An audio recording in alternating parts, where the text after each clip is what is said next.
11월의 차가운 바람이 골목을 휘감던 날이었습니다. 김장철이 돌아올 때마다 반복되는 풍경이 있었죠. 며느리 박선희 씨는 어김없이 큰 김치통을 들고 시어머니 이정숙 씨의 집을 나섰습니다. 시어머니가 정성스럽게 담근 김치를 가득 담아서요. 매번 도와주지 않고 김치 만들고 가는 며느리가 예쁘지만은 않았습니다. 어느 날 갑자기 시어머니한테 관심을 갖고 시어머니 하는 일에 관심을 갖습니다. 며느리의 행동을 시어머니는 어떻게 고쳤을까요? 이야기 시작하기 전에 구독, 좋아요 부탁합니다. 더 많은 영상 제작하는데 큰 힘이 됩니다. 올해도 잘 익었네요. 감사합니다, 어머님. 며느리의 목소리는 언제나처럼 공손했습니다. 하지만 시어머니의 표정은 달랐어요. 해가 갈수록 그 얼굴에는 씁쓸함이 깊어져만 갔습니다. 현관문이 닫히고 며느리의 발걸음 소리가 멀어지자 79살의 이정숙 씨는 텅 빈 부엌에 홀로 남았습니다. 김장을 하느라 허리는 끊어질 듯 아팠고 손가락 마디마디는 얼얼하게 시렸죠. 3일 동안 밤낮으로 매달려 담근 김치였습니다. 배추 200포기를 절이고 물을 채 썰고 고춧가루와 젓갈을 버무리는 그 모든 시간 동안 정숙 씨의 마음속에는 한 가지 생각뿐이었습니다. 올해는 다를까? 올해는 좀 다르게 대해주려나? 하지만 기대는 번번이 빗나갔습니다. 며느리 선희 씨는 정확히 김치통만 들고 갔어요. 다른 건 아무것도 묻지 않았습니다. 시어머니의 건강은 어떤지, 요즘 무릎은 괜찮으신지, 혹시 필요한 건 없으신지. 그런 말은 한마디도 없었죠. 정숙 씨는 무거운 몸을 이끌고 소파에 앉았습니다. 거실 벽에 걸린 가족 사진이 눈에 들어왔어요. 아들 박민수의 결혼식 사진이었습니다. 그때만 해도 모든 게 희망으로 가득했었죠. 좋은 며느리를 만났어요, 어머니. 제가 행복하게 살게요. 아들의 약속이 아직도 귓가에 생생했습니다. 정숙 씨는 그 말을 믿었어요. 며느리를 친딸처럼 대하겠다고, 어떤 일이 있어도 편을 들어주겠다고 마음먹었습니다. 결혼 초기만 해도 관계는 나쁘지 않았어요. 명절 때마다 선희 씨는 정성스럽게 선물을 챙겨왔고 정숙 씨도 손주들을 위해 기꺼이 뭐든 해주었습니다. 하지만 시간이 흐를수록 무언가 어긋나기 시작했죠. 그 변화는 아주 천천히 눈에 띄지 않게 찾아왔습니다. 처음에는 명절 방문이 하루씩 짧아지더니 나중에는 몇 시간으로 줄어들었어요. 전화 통화도 점점 뜸해졌습니다. 손주들의 얼굴을 보는 것도 1년에 몇 번뿐이었죠. 정숙 씨는 그래도 참았습니다. 며느리도 바쁠 거라고, 요즘 세상이 다들 그렇다고 스스로를 달랬어요. 대신 할 수 있는 걸 했습니다. 김장김치, 된장, 고추장, 손주들이 좋아하는 반찬들을 정성스럽게 만들어 보냈죠. 하지만 돌아오는 건 언제나 형식적인 감사 인사뿐이었습니다. 감사합니다, 어머님. 그 짧은 한마디면 끝이었어요. 정숙 씨가 얼마나 힘들게 준비했는지, 허리 굽혀가며 만든 건지 그런 건 중요하지 않았습니다. 그저 물건을 받는 것처럼 담담했어요.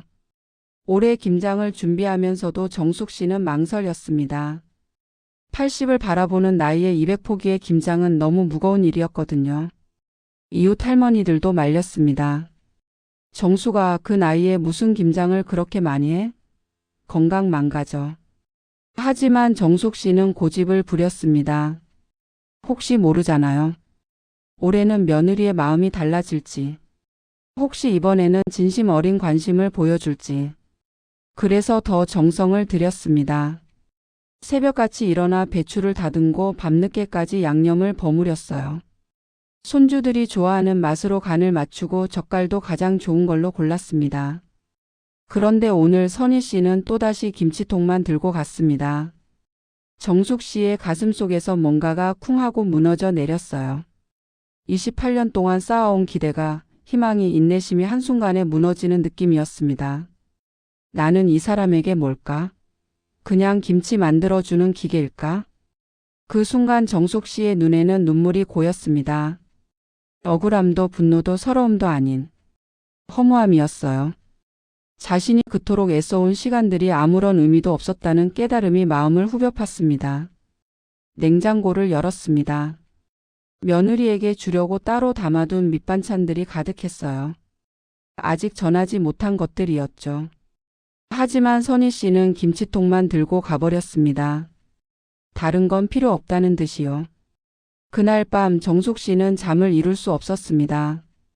침대에 누워 천장을 바라보며 지난 시간들을 되짚어 봤어요. 언제부터였을까요? 며느리가 자신을 이렇게 대하기 시작한 게. 아니 어쩌면 처음부터 그랬는지도 몰랐습니다. 다만 자신이 눈치채지 못했을 뿐이죠. 정숙 씨는 평생을 남을 위해 살았습니다. 남편 박철수 씨를 뒷바라지하고 자식을 키우고 며느리를 배려했어요. 자신의 감정은 늘 뒤로 미뤘습니다. 누군가 힘들어하면 자신이 참으면 된다고 생각했죠. 그렇게 참고 또 참았습니다. 하지만 오늘은 달랐어요. 더 이상 참을 수가 없었습니다.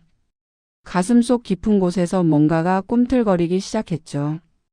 분노였을까요? 아니면 각성이었을까요? 이대로는 안 돼. 뭔가 달라져야 해. 정숙 씨는 침대에서 일어나 서재로 향했습니다. 먼지 쌓인 책장에서 오래된 통장 몇 개를 꺼냈어요. 30년 동안 조금씩 모아온 돈이었습니다. 남편이 남긴 유산도 있었고 자신이 악착같이 저축한 돈도 있었죠. 통장을 펼쳐 들고 잔액을 확인했습니다. 생각보다 꽤 큰 금액이었어요. 노후를 위해 혹시 모를 상황을 위해 아껴둔 돈이었습니다. 아들 내외에게 보태줄 생각으로 모은 돈도 있었죠. 하지만 지금 정숙 씨의 머릿속에는 다른 생각이 떠올랐습니다. 이 돈으로 뭘 할 수 있을까? 그것은 위험한 생각이었습니다. 한번 시작하면 돌이킬 수 없는 생각이었죠. 하지만 정숙 씨는 멈출 수 없었어요. 오늘 느낀 허무함이 배신감이 그 모든 감정이 그녀를 다른 곳으로 이끌고 있었습니다. 다음 날 아침 정숙 씨는 평소와 다름없이 일어났습니다. 아침 식사를 준비하고 설거지를 하고 빨래를 널었어요. 하지만 그 눈빛만은 달랐습니다. 어제와는 확연히 다른 무언가가 그 안에 담겨 있었죠. 결심이었습니다. 정숙 씨는 핸드백을 들고 집을 나섰습니다. 오랜만에 나들이를 하는 것처럼 보였어요. 하지만 그녀의 발걸음에는 평소와 다른 목적이 있었습니다. 은행으로 향하는 버스 안에서 정숙 씨는 창밖을 바라봤습니다. 낙엽이 떨어지는 가을 거리가 쓸쓸해 보였어요. 하지만 그녀의 마음속에는 이상하게도 후련함이 밀려왔습니다. 이제 시작이야. 진짜 시작. 김치통 하나가 불러온 작은 사건이었습니다. 하지만 그것은 눈사태의 시작이었어요. 작은 눈덩이 하나가 굴러 내려가며 거대한 파국을 만들어내듯이 오늘 정숙 씨가 내린 결심은 모든 것을 바꿔놓을 터였습니다. 선희 씨는 아직 몰랐습니다.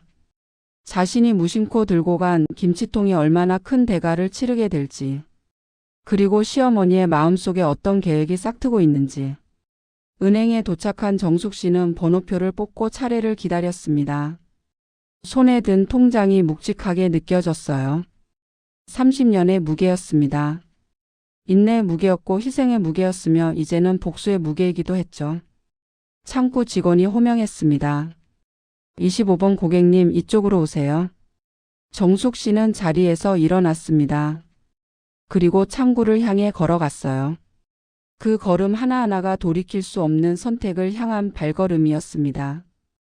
며느리가 모르는 사이 벌어진 충격적인 일. 은행 창구 앞에 앉은 이정숙 씨의 손은 미세하게 떨리고 있었습니다. 통장을 건네며 그녀는 조용히 말했어요. 전액 인출하려고 합니다. 직원은 놀란 표정으로 통장을 확인했습니다. 그리고는 조심스럽게 물었죠. 고객님 금액이 상당한데 혹시 무슨 일이 있으신 건 아니신지요? 요즘 보이스피싱이 많아서요. 정숙 씨는 희미하게 미소 지었습니다. 직원의 걱정이 고마웠지만 이건 사기가 아니었어요. 오히려 그 반대였죠. 자신이 당한 것에 대한 응답이었습니다. 괜찮습니다. 제 정신으로 하는 일이에요. 30년간 모은 돈이었습니다. 2억 3천만 원. 남편 박철수 씨가 돌아가시고 받은 보험금 1억, 남편이 남긴 예금 8천만 원, 그리고 정숙 씨가 평생 아껴가며 모은 5천만 원이었죠. 한 푼 한 푼이 다 사연이 있는 돈이었어요. 국밥 한 그릇 아껴가며 버스비 아껴가며 옷 한 벌 새로 사지 않고 모은 돈들이었습니다. 언젠가 아들 민수와 며느리 선희가 힘들 때 보태줄 수 있을 거라 생각하며 모았던 돈이죠. 하지만 지금 정숙 씨의 생각은 완전히 달랐습니다. 현금으로 인출된 돈을 큰 가방에 담았습니다. 묵직한 무게가 어깨를 짓눌렀지만 이상하게도 마음은 가벼웠어요. 은행을 나서는 그녀의 발걸음에는 망설임이 없었습니다. 다음 행선지는 법무사 사무실이었습니다. 며칠 전 미리 예약을 해둔 터였어요. 정숙 씨는 상담실에 앉아 차분하게 자신의 계획을 설명했습니다. 법무사는 처음에는 의아한 표정을 지었지만 이야기를 듣고 나서는 고개를 끄덕였죠. 법적으로는 문제 없습니다. 본인의 재산이니까요. 정숙 씨가 조심스럽게 물었습니다. 정말 괜찮을까요? 나중에 문제가 되진 않을까요? 법무사는 차분하게 설명했습니다. 어르신께서 정신이 온전하신 상태에서 자발적으로 하시는 거라면 문제될 게 없습니다. 다만 가족 간의 감정적인 문제는 법으로 해결할 수 없다는 점 알고 계셔야 합니다. 정숙 씨는 알고 있었습니다. 이것은 법의 문제가 아니었어요. 마음의 문제였고 존중의 문제였으며 그동안 무시당해온 것에 대한 반응이었죠. 서류에 도장을 찍었습니다. 그렇게 모든 준비가 끝났어요. 집으로 돌아오는 길 정숙 씨는 가방을 꼭 껴안았습니다. 그 안에는 현금 2억 3천만 원이 들어 있었어요. 그리고 그것은 곧 새로운 삶을 위해 사용될 예정이었습니다. 저녁 무렵 정숙 씨는 오랜 친구 강영숙 씨에게 전화를 걸었습니다. 40년 지기 친구였죠. 둘은 젊은 시절부터 온갖 일을 함께 겪어온 사이였어요. 영수가 나 좀 만날 수 있을까? 전화 너머로 친구가 물었습니다. 무슨 일이야? 목소리가 왜 그래? 영숙 씨는 단번에 눈치챘습니다. 뭔가 심상치 않다는 것을요. 말로 하긴 그렇고. 내일 만나자. 할 얘기가 있어. 다음 날 두 사람은 조용한 찻집에서 마주 앉았습니다. 정숙 씨는 그동안 있었던 일들을 하나하나 털어놓았어요. 김장 이야기부터 시작해서 28년간 쌓여온 서운함, 무시당한 감정들까지 모두 말했습니다. 영숙 씨는 그저 듣고만 있었어요. 중간중간 한숨을 쉬면서요. 그래서 어쩔 건데? 정숙 씨가 단호하게 말했습니다. 돈을 다 쓸 거야. 나를 위해서. 영숙 씨가 깜짝 놀라 물었습니다. 뭐? 그 많은 돈을? 정숙 씨의 표정은 확고했어요. 내가 죽으면 어차피 저 사람들한테 가잖아. 근데 나한테는 김치통 하나 가져가면서 고맙단 말도 제대로 안 해. 내가 얼마나 힘든지 건강은 어떤지 묻지도 않아. 그런 사람들한테 내 재산을 남겨줄 순 없어. 영숙 씨가 한참을 생각하다 물었습니다. 그럼 그 돈으로 뭘 할 건데? 정숙 씨의 눈이 반짝였습니다. 어둠 속에서 빛을 찾은 사람처럼요. 써버릴 거야. 내가 하고 싶었던 것들, 가보고 싶었던 곳들, 먹고 싶었던 것들. 다 해볼 거야. 남은 인생 나를 위해 살 거야. 그것은 선언이었습니다. 더 이상 누군가를 위해 희생하지 않겠다는, 자신의 인생을 되찾겠다는 선언이었죠. 일주일 후 정숙 씨는 여행사를 찾았습니다. 평생 가보고 싶었던 유럽 여행 상품을 알아봤어요. 한 달 코스였습니다. 프랑스, 이탈리아, 스위스. 젊었을 때 꿈꾸던 곳들이었죠. 여행사 직원이 말했습니다. 한 달이면 2천만 원 정도 드는데요. 정숙 씨는 주저없이 카드를 내밀었습니다. 괜찮아요. 결제해 주세요. 그렇게 첫 번째 지출이 시작됐습니다. 다음은 집 인테리어였어요. 30년 된 낡은 집을 완전히 새롭게 바꾸기로 했습니다. 부엌, 거실, 침실. 모든 것을 자신이 원하는 대로 꾸미기로 했죠. 3천만 원의 예산이었습니다. 그리고 자동차도 샀습니다. 작고 귀여운 경차였어요. 면허는 있었지만 한 번도 제 차를 가져본 적 없던 정숙 씨에게는 꿈 같은 일이었습니다. 1,500만 원이 나갔죠. 선희는 할 말을 잃었습니다. 시어머니의 말이 가슴을 찔렀어요. 그동안 나한테 한 번이라도 제대로 물어본 적 있니? 건강은 어떤지, 힘든 건 없는지, 필요한 건 없는지. 김치 받아갈 때 말고 다른 때 연락한 적 있어? 선희는 대답할 수 없었습니다. 사실이었으니까요. 정숙 씨가 담담하게 말을 이었습니다. 이제 나도 내 인생을 살 거야. 남은 시간 동안 하고 싶은 거 다 하면서.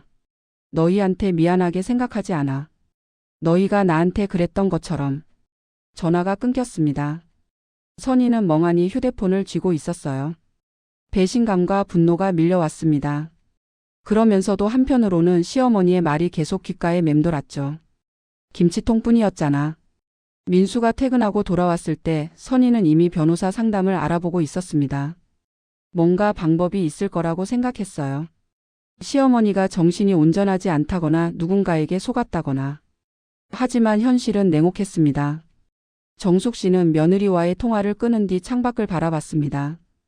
예상했던 일이었어요. 언젠가는 터질 일이었죠. 하지만 생각보다 마음이 편했습니다. 그녀의 계획은 6개월 전부터 치밀하게 준비된 것이었습니다. 은행에서 전액을 인출하던 그날 정숙 씨는 단순히 돈을 쓰기로만 결심한 게 아니었어요. 법적으로 문제가 없도록, 그리고 나중에 어떤 시비도 걸리지 않도록 모든 것을 준비했습니다. 먼저 병원에 갔습니다. 정신과 신경과 내과. 여러 곳에서 검사를 받았어요. 모든 검사 결과는 정상이었습니다. 치매도 없고 정신 상태도 온전했죠. 결과지를 여러 장 출력해 주실 수 있나요? 의사가 의아해하며 물었습니다. 왜 그러세요? 정숙 씨는 씁쓸하게 웃었습니다. 나중에 필요할 것 같아서요. 그리고 모든 지출에 대해 꼼꼼히 기록을 남겼습니다. 영수증, 계약서, 사진. 자신이 쓴 모든 돈이 정당한 소비였다는 증거를 남겼어요. 여행을 갈 때도 친구 영숙과 함께 갔습니다. 증인이 필요했거든요. 혼자서 갑자기 큰 돈을 쓰면 나중에 누군가에게 속았다고 주장할 수 있었으니까요. 영숙은 친구의 계획을 듣고 처음에는 말렸습니다. 정수가 그래도 그렇지. 가족인데. 하지만 정숙 씨는 단호했습니다. 28년이야, 영수가. 28년 동안 나한테 관심 없던 사람들이 갑자기 내 재산에는 관심이 많네. 그게 가족이야? 영숙은 더 이상 말릴 수 없었습니다. 친구의 눈빛이 너무 확고했거든요. 정숙 씨의 계획은 거기서 끝이 아니었습니다. 그녀는 조용히 자선단체들을 알아보기 시작했어요. 불우한 아이들을 돕는 곳, 독거노인을 돕는 곳, 동물보호소. 자신이 평생 하고 싶었지만 여유가 없어서 못했던 일들이었습니다. 매달 일정 금액씩 후원하기 시작했습니다. 자신의 이름으로요. 나중에 아들이나 며느리가 알게 될 그 이름으로. 그리고 오래된 친구들에게도 도움을 주었습니다. 혼자 사는 친구가 병원비가 없다고 하면 보태줬고, 손주 학비가 부족하다는 친구가 있으면 도와줬어요. 정수가 이렇게까지 안 해도 되는데. 친구들은 고마워하면서도 걱정했습니다. 하지만 정숙 씨에게는 이 모든 것이 의미 있는 일이었어요. 내 돈으로 누군가를 웃게 만드는 일. 이게 진짜 가치 있는 거구나. 한편 박선희 씨는 잠을 이룰 수 없었습니다. 2억이 넘는 돈이 6개월 만에 반 이상 사라졌어요. 계속 이런 속도로 쓰면 1년도 안 돼서 모두 바닥날 게 뻔했습니다. 그녀는 남편 민수를 다그쳤어요. 당신이 어머니를 설득해봐요. 이건 말이 안 되잖아요. 민수는 괴로워했습니다. 어머니와 아내 사이에서 어떻게 해야 할지 몰랐거든요. 그래도 어머니 돈인데 우리가 뭐라고 할 수 있겠어? 선희가 날카롭게 쏘아붙였습니다. 우리 돈이나 마찬가지잖아요. 당신은 외아들이고 당연히 우리한테 올 돈인데. 민수는 그 말에 불편함을 느꼈습니다. 하지만 아내의 말이 완전히 틀린 것도 아니었어요. 사실 그도 그렇게 생각하고 있었으니까요. 며칠 후 민수는 어머니를 찾아갔습니다. 혼자서요. 정숙 씨는 아들을 반갑게 맞이했습니다. 예쁜 옷을 입고 머리도 새로 한 모습이었어요. 아들이 기억하는 어머니보다 훨씬 밝아 보였죠. 어머니 요즘 많이 바뀌셨네요. 민수가 조심스럽게 말을 꺼냈습니다. 정숙 씨는 차를 내오며 웃었습니다. 그래? 나도 그렇게 느껴. 인생이 이렇게 즐거울 수 있는지 처음 알았어. 민수는 어떻게 말을 꺼내야 할지 망설였습니다. 결국 돌려 말했어요. 그래도 너무 무리하시는 거 아닌가 싶어서요. 건강도 생각하셔야 하고. 정숙 씨가 아들을 똑바로 쳐다봤습니다. 민수야, 솔직히 말해. 돈 때문에 온 거지? 민수는 당황했습니다. 어머니의 눈빛이 너무 날카로웠거든요. 아니, 그게 아니라. 정숙 씨가 조용히 말했습니다. 괜찮아. 당연한 거야. 내 어머니가 갑자기 큰 돈을 쓰기 시작했으니 걱정되는 게 당연하지. 민수는 고개를 숙였습니다. 어머니 앞에서 처음으로 부끄러움을 느꼈어요. 엄마, 내가 그동안 엄마한테 잘 못해드린 것 같아요. 정숙 씨의 눈에 순간 눈물이 고였습니다. 아들의 입에서 그런 말이 나올 줄은 몰랐거든요. 알아, 민수야. 내가 바쁘다는 거, 회사 일이 힘들다는 거 다 알아. 근데 말이야. 정숙 씨는 잠시 말을 멈췄습니다. 그리고 천천히 이어갔어요. 내 아내는 28년 동안 나한테 관심이 없었어. 정확히 말하면 김치통 말고는. 민수는 반박할 수 없었습니다. 사실이었으니까요. 매년 김장철마다 내가 얼마나 힘든지. 아니, 79살 노인이 배추 200포기를 절이고 버무리는 게 얼마나 고된 일인지. 근데 선희는 한 번도 물어본 적이 없어. 어머님 괜찮으세요? 그 말 한마디가 그렇게 어려웠나? 민수는 아무 말도 할 수 없었습니다. 정숙 씨가 계속 말했습니다. 나는 평생을 참고 살았어. 남편 뒷바라지하고 너 키우고 며느리 눈치 보고. 그렇게 살았지. 근데 이제 나도 내 인생을 살고 싶어. 남은 시간이 얼마 없는데 이제는 나를 위해 살고 싶어. 민수의 눈에서 눈물이 흘러내렸습니다. 엄마, 미안해요. 정숙 씨는 아들의 손을 잡았습니다. 미안하다고 생각하면 이제부터라도 잘해줘. 돈 때문이 아니라 진짜 어머니로 대해줘. 그게 내가 원하는 거야. 그날 저녁 민수는 집에 돌아와 아내에게 말했습니다. 어머니가 하시는 대로 두자. 선희는 믿을 수 없다는 표정이었습니다. 뭐라고요? 그 많은 돈을 그냥 써버리게 놔두자고요? 민수가 단호하게 말했습니다. 어머니 돈이야. 우리가 간섭할 권리 없어. 선희는 분노했습니다. 하지만 남편의 표정이 너무 굳어 있어서 더 이상 말할 수 없었어요. 그날 밤 선희는 혼자 생각에 잠겼습니다. 정말 이대로 두어야 하는 걸까? 2억이 넘는 돈이 사라지는 걸 그냥 지켜봐야 하는 걸까? 그녀는 결심했습니다. 뭔가 다른 방법을 찾아야겠다고. 변호사도 고개를 저은 완벽한 복수의 완성. 박선희 씨는 몰래 법률사무소를 찾았습니다. 남편 민수에게도 말하지 않고요. 상담실에 앉아 그녀는 상황을 설명했어요. 시어머니가 6개월 만에 2억 넘는 돈을 써버리고 계세요. 뭔가 정상이 아닌 것 같은데 법적으로 막을 방법이 없을까요? 변호사는 꼼꼼히 메모하며 물었습니다. 어르신 연세가 어떻게 되시죠? 79이에요. 치매나 정신질환 진단을 받으신 적은요? 선희는 고개를 저었습니다. 아니요, 그건 없어요. 오히려 너무 정상이에요. 너무 또렷하게 자기 의지대로 하시니까 문제죠. 변호사는 잠시 생각하더니 조심스럽게 말했습니다. 솔직히 말씀드리면 어려울 것 같습니다. 선희의 얼굴이 굳었습니다. 어떻게 어려워요? 저렇게 갑자기 돈을 펑펑 쓰시는데. 변호사가 차분하게 설명했습니다. 본인의 재산을 본인이 사용하는 건 법적으로 아무 문제가 없습니다. 설령 그게 낭비처럼 보여도 본인이 원하는 거라면 막을 방법이 없어요. 선희가 다급하게 물었습니다. 그럼 후견인 선임은요? 치매가 아니어도 가능하지 않나요? 변호사는 고개를 저었습니다. 후견인 선임은 정신적으로 판단 능력이 떨어진다는 의학적 증거가 있어야 합니다. 말씀하신 것처럼 어르신이 또렷하게 본인 의지대로 하신다면 법원에서 받아들여지지 않을 겁니다. 선희는 절망했습니다. 뭔가 방법이 있을 거라 생각했는데 막막했어요. 그럼 정말 아무 방법도 없는 건가요? 변호사가 잠시 망설이다 말했습니다. 한 가지 여쭤보고 싶은데요. 사모님께서는 그동안 어르신을 어떻게 대하셨나요? 선희는 당황했습니다. 그게 무슨 상관이 있나요? 변호사가 조심스럽게 말을 이었습니다. 제 경험상 이런 경우는 보통 감정적인 문제에서 시작됩니다. 갑자기 재산을 탕진하시는 분들은 대부분 가족에게 서운함이 쌓여 있는 경우가 많거든요. 선희는 할 말을 잃었습니다. 시어머니가 전화해서 했던 말이 떠올랐죠. 김치통뿐이었잖아. 변호사는 계속 말했습니다.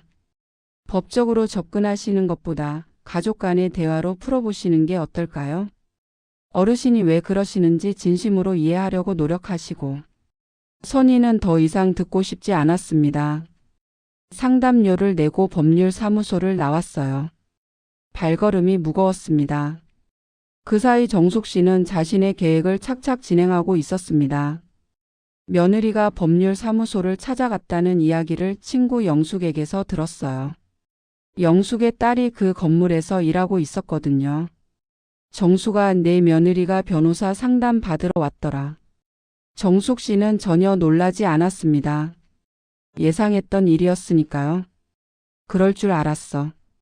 괜찮아, 나는 다 준비해뒀으니까. 정숙 씨는 집으로 돌아와 서랍에서 두꺼운 파일을 꺼냈습니다. 그 안에는 모든 증거가 정리돼 있었어요. 병원 검사 결과지, 정신과 소견서, 모든 지출 내역, 영수증, 계약서. 심지어 여행 갈 때마다 찍은 사진에는 날짜와 장소가 꼼꼼히 기록돼 있었습니다. 이 정도면 충분하겠지. 정숙 씨는 파일을 다시 서랍에 넣으며 미소 지었습니다. 누가 뭐라고 해도 자신은 떳떳했어요.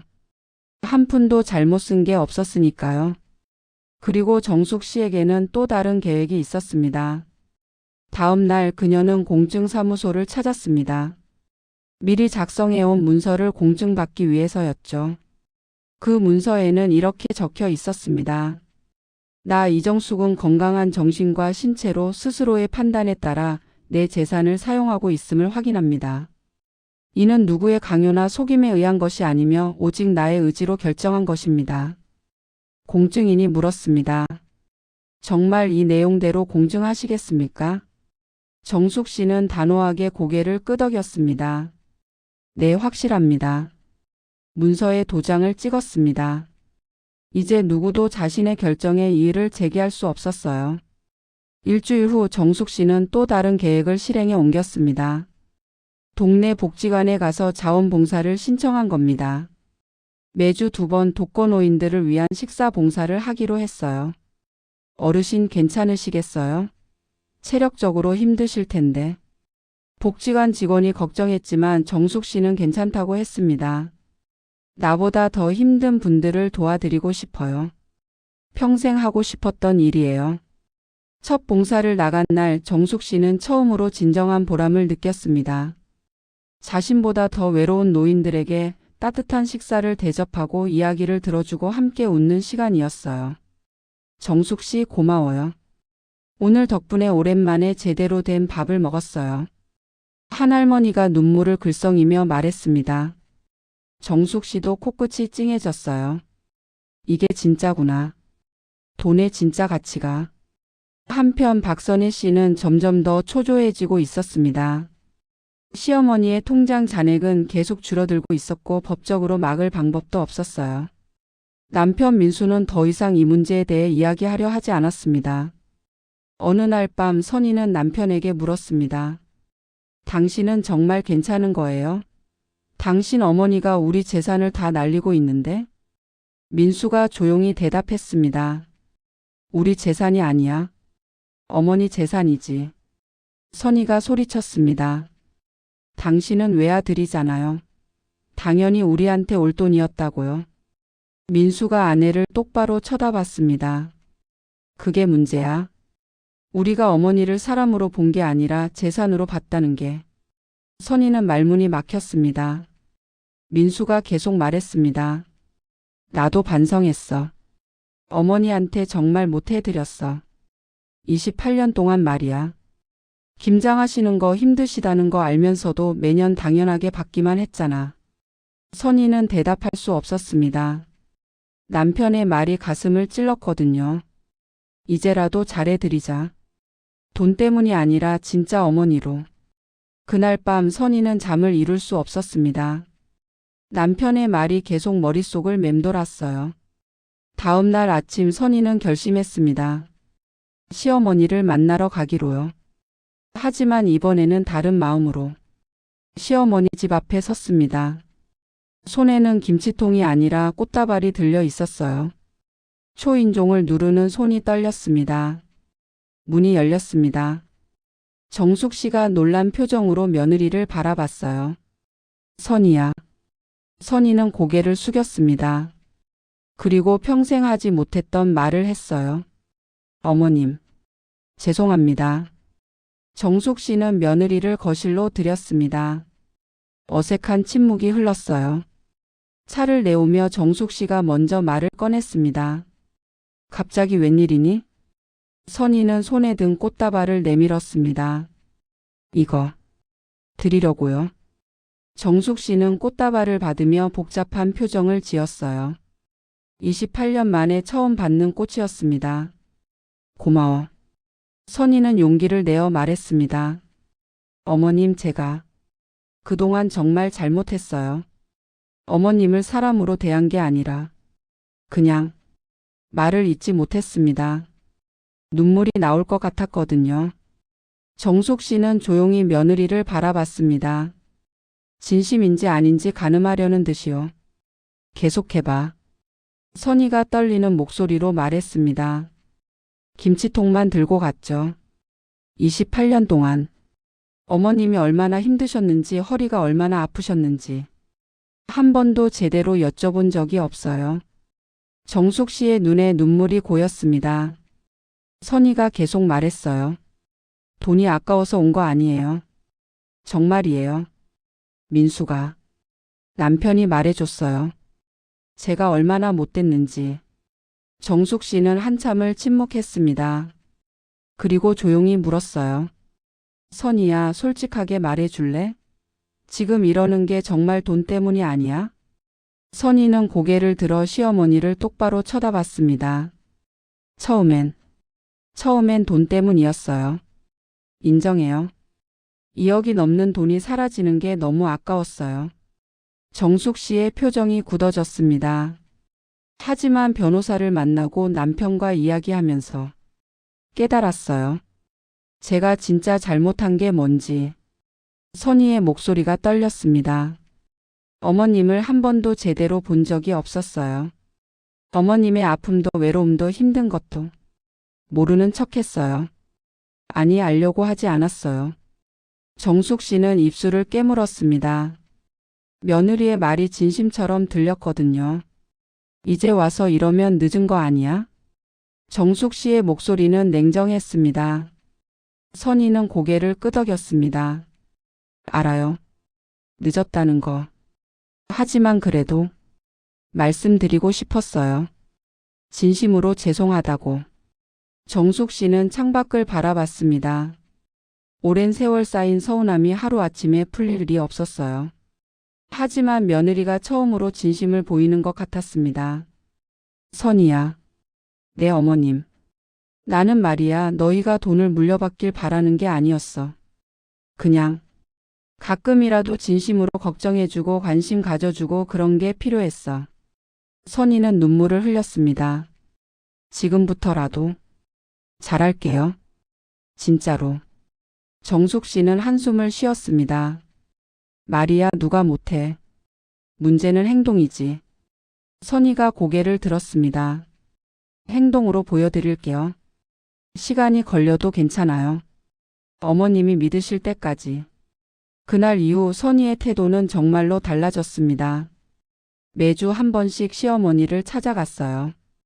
김치통을 가지러 오는 게 아니라 그냥 안부를 묻고 함께 시간을 보내기 위해서였죠.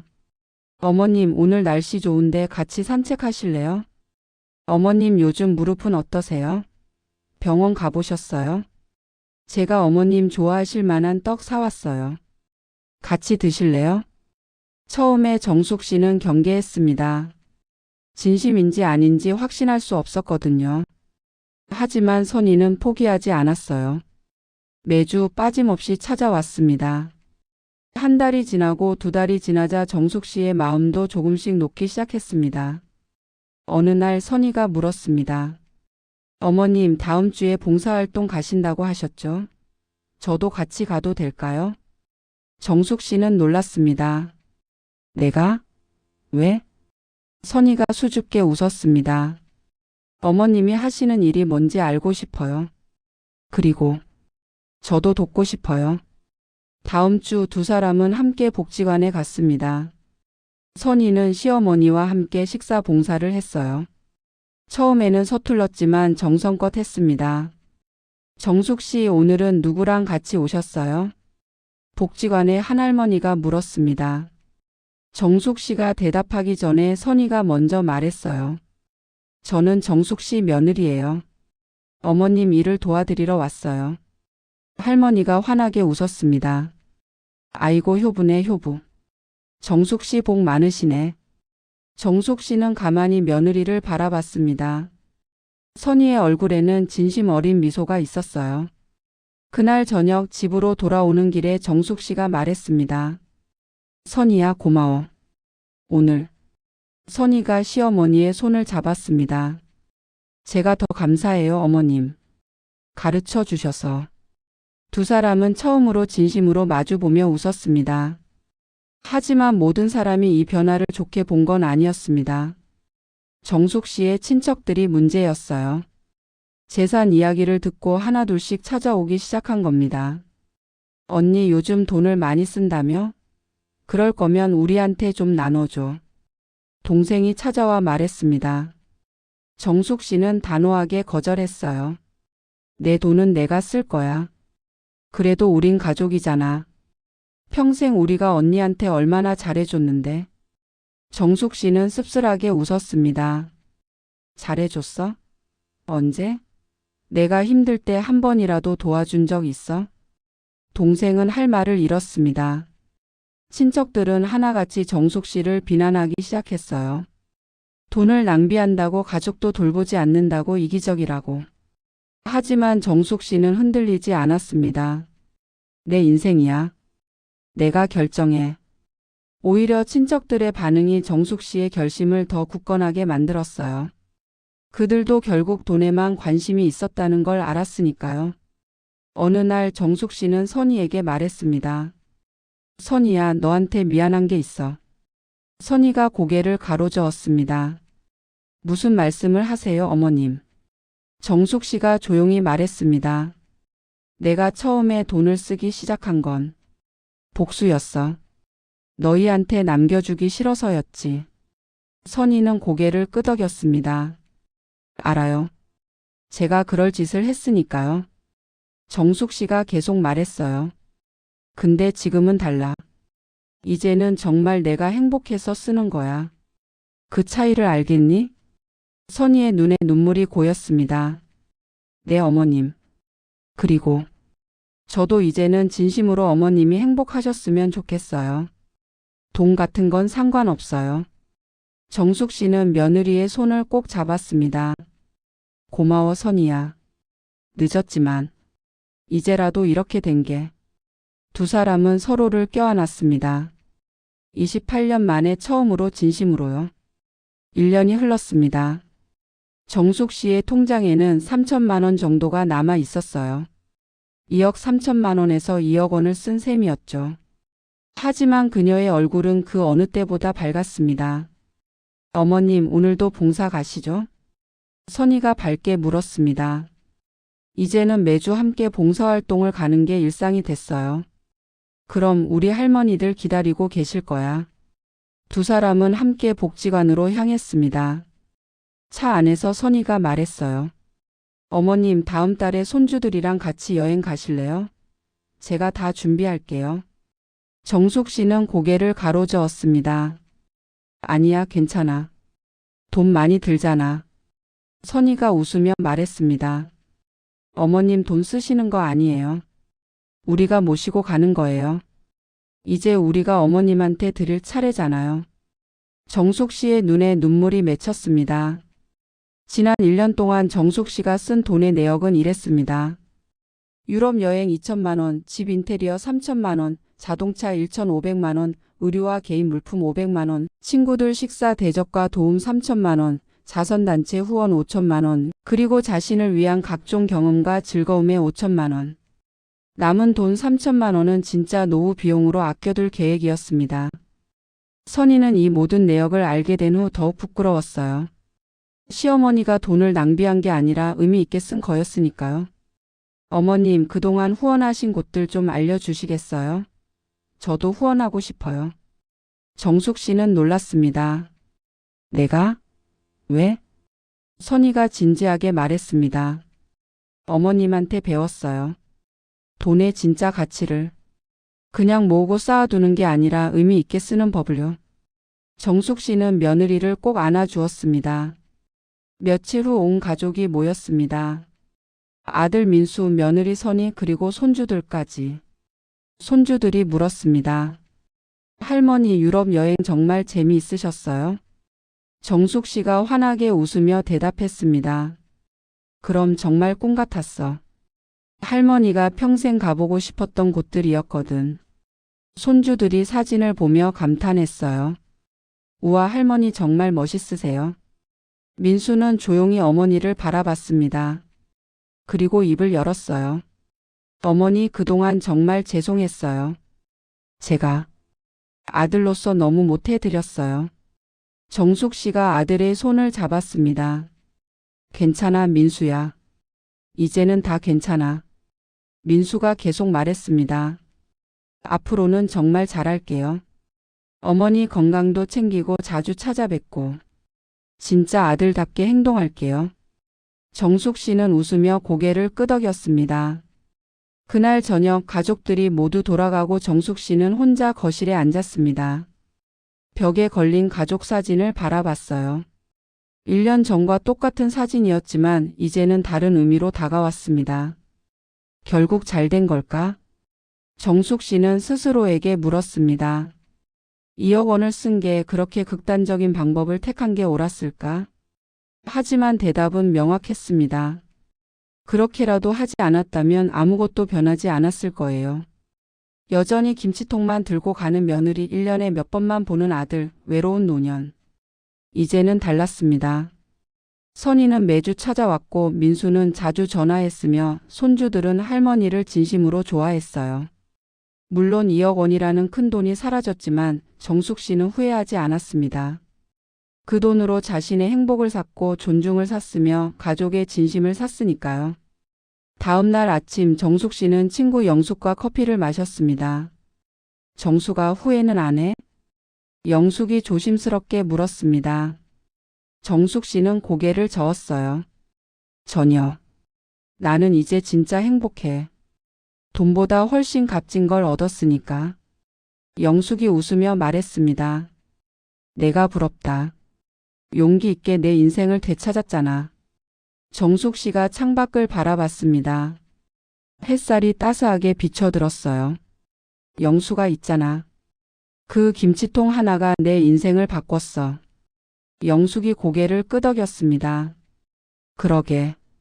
누가 알았겠어? 김치통 하나가 이런 파장을 일으킬 줄.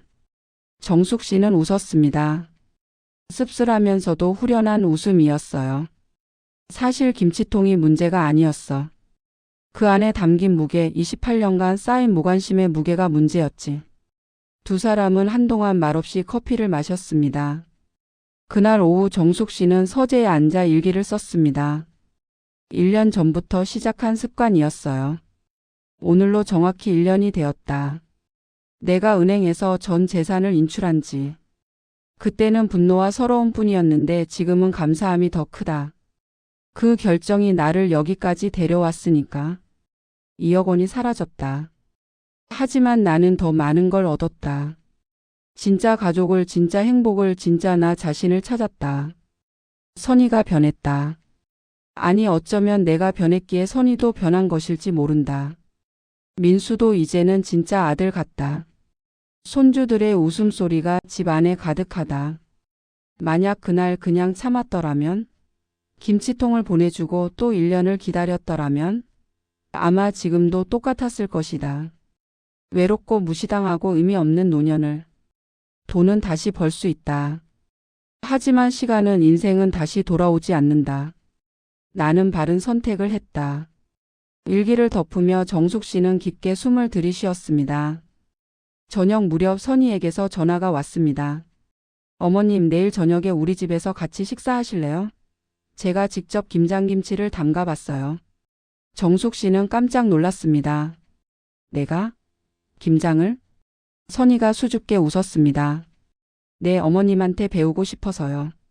유튜브도 보고 이웃 아주머니한테도 물어보고 열심히 했어요. 맛없을 수도 있지만. 정숙 씨의 눈시울이 붉어졌습니다. 그래, 내일 갈게. 정말 기대된다. 전화를 끊고 정숙 씨는 한참을 멍하니 앉아 있었어요. 며느리가 직접 김장을 담갔다고 했습니다. 28년 만에 처음 있는 일이었죠. 다음 날 저녁 정숙 씨는 아들 내외의 집을 방문했습니다. 현관문을 열자 김치 냄새가 솔솔 풍겨왔어요. 어머님 오셨어요. 선희가 반갑게 맞이했습니다. 앞치마를 두르고 있는 모습이 왠지 낯설었어요. 식탁에는 선희가 직접 담근 김치가 놓여 있었습니다. 정숙 씨는 조심스럽게 한 입 먹어봤어요. 간이 조금 셌지만 정성은 느껴졌습니다. 배추도 정성스럽게 절였고 양념도 골고루 버무려져 있었죠. 어머님 어때요? 맛있어요? 선희가 초롱초롱한 눈으로 물었습니다. 정숙 씨는 천천히 고개를 끄덕였습니다. 응, 맛있어. 정말 정성스럽게 담갔구나. 선희의 얼굴이 환해졌습니다. 정말요? 다행이다. 어머님한테 처음으로 제대로 된 걸 드리고 싶었거든요. 민수가 옆에서 말했습니다. 어머니, 선희가 일주일 내내 준비했어요. 배추 고르러 시장도 3번이나 갔다 왔어요. 정숙 씨는 며느리의 손을 잡았습니다. 고마워, 선희야. 정말 고마워. 그날 저녁 식사는 그 어느 때보다 따뜻했습니다. 손주들도 함께 둘러앉아 할머니가 담근 김치와 엄마가 담근 김치를 비교하며 웃었어요. 저는 할머니 김치가 더 맛있어요. 나는 엄마 김치도 좋은데? 아이들의 제잘거림 속에서 정숙 씨는 행복을 느꼈습니다. 이게 가족이구나 하고요. 집으로 돌아가는 길 선희가 큰 김치통을 건넸습니다. 어머님, 이거 가져가세요. 정숙 씨는 김치통을 받아들며 웃었습니다.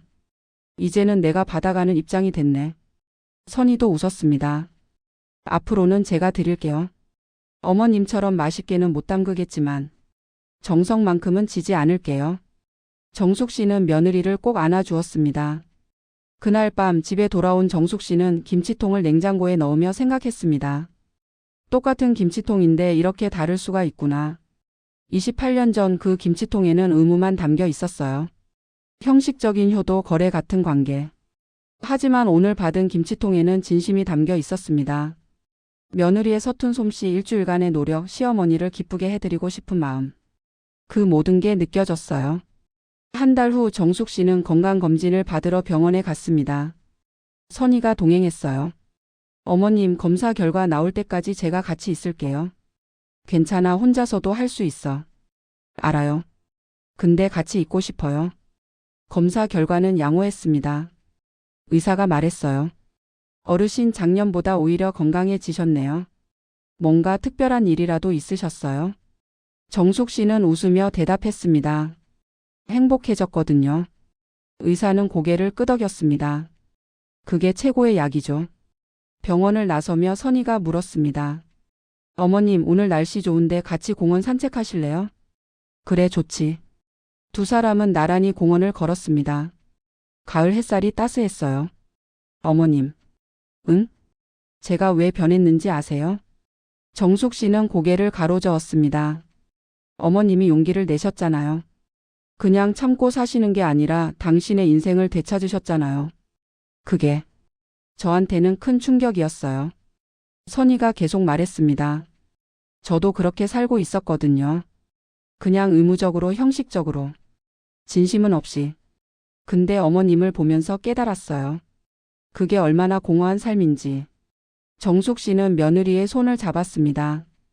늦지 않았어, 선이야. 지금부터라도 진심으로 살면 돼. 두 사람은 한참을 말없이 걸었습니다. 편안한 침묵이었어요. 그날 저녁 정숙 씨는 통장을 확인했습니다. 남은 돈 3천만 원. 넉넉하지는 않지만 충분했어요. 이제는 아들 내외가 용돈도 드리고 병원비도 걱정하지 않아도 된다고 했습니다. 정말 필요한 게 있으면 언제든지 말하라고 했죠. 결국 내가 원했던 건 이거였어. 돈이 아니라 관심과 사랑. 정숙 씨는 통장을 덮으며 미소 지었습니다. 2억 원이라는 큰 돈을 썼지만 그 값어치를 충분히 했다고 생각했어요. 아니, 돈으로 환산할 수 없는 것들을 얻었습니다. 진짜 가족, 진짜 행복, 진짜 자신. 며칠 후 정숙 씨는 복지관에서 봉사활동을 하다가 한 할머니를 만났습니다. 정숙 씨, 요즘 얼굴이 너무 좋아 보여요. 무슨 좋은 일 있어요? 정숙 씨는 환하게 웃었습니다. 그냥 인생이 좋아졌어요. 인생이 좋아졌다니 무슨 말이에요? 정숙 씨는 잠시 생각하다 말했습니다. 저는 말이요, 김치통 하나 때문에 인생이 바뀌었어요. 할머니는 의아해했지만 정숙 씨는 그저 웃기만 했어요. 그날 밤 정숙 씨는 마지막 일기를 썼습니다. 이제 이 일기도 마무리할 때가 된 것 같다. 1년간의 기록, 1년간의 변화, 1년간의 치유. 김치통 하나로 시작된 이 이야기가 이렇게 아름답게 끝날 줄은 몰랐다. 복수로 시작했지만 화해로 끝났다. 분노로 시작했지만 사랑으로 끝났다. 나는 2억 원을 잃었지만 훨씬 더 많은 것을 얻었다. 돈은 인생을 바꿀 수 없지만 용기는 인생을 바꿀 수 있다는 것을 배웠다. 이제 나는 진짜 행복하다. 며느리와 진심으로 웃고 아들과 진심으로 대화하고 손주들과 진심으로 시간을 보낸다.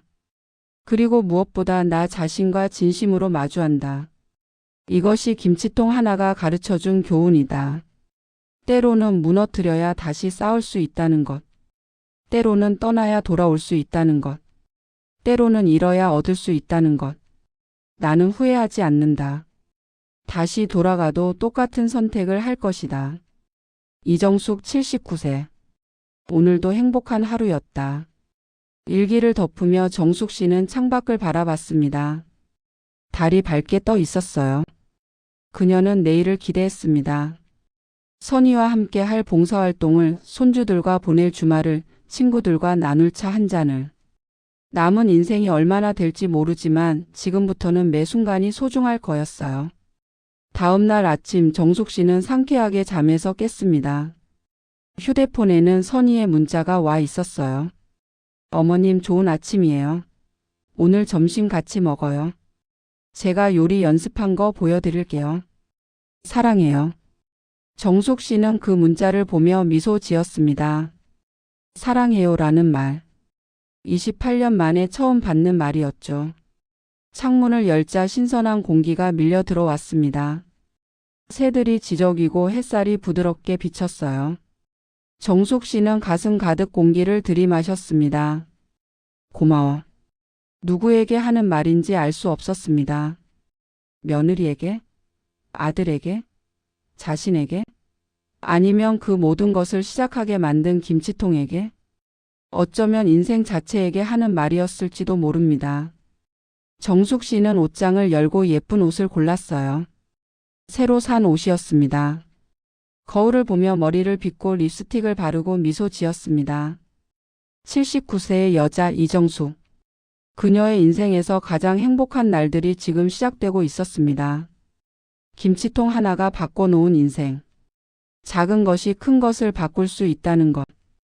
용기가 인생을 바꿀 수 있다는 것. 그리고 늦었다고 생각할 때가 가장 빠를 수 있다는 것. 정숙 씨는 가방을 들고 집을 나섰습니다. 며느리와의 점심 약속을 위해서요. 현관문을 닫으며 그녀는 마지막으로 집 안을 돌아봤습니다. 새롭게 꾸며진 거실, 행복한 가족 사진들, 그리고 냉장고 안의 김치통.